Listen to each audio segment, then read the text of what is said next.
ঈদ মুবারক, ঈদ মুবারক, ঈদ মুবারক।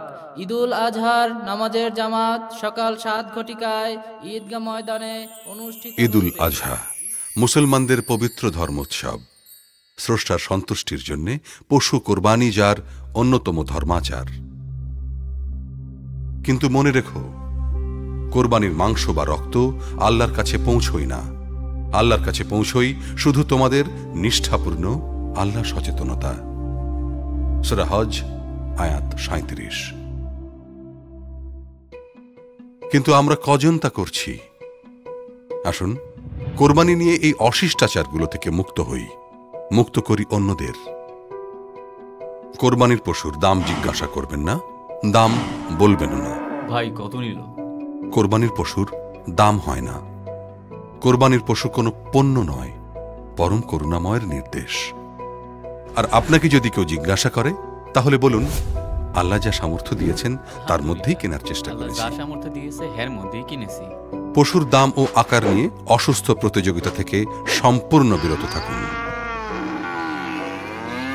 কোরবানির পশু কেনার পর বাজার দর যাচাই করে এ নিয়ে অহেতুক আলাপে যাবেন না। দামে ঠকে গেছি বা দামে জিতে গেছি এ ধরনের আফসোস করবেন না, অন্য কেউ খোঁচা দেবেন না। আলোচনা বা বড়াই করবেন না কোরবানির মাংসের ওজন ও পরিমাণ নিয়েও। ঈদ মুবারক। তোদেরটা কত মন হলো? কোরবানির গোশত যথাযথভাবে বিতরণ করুন।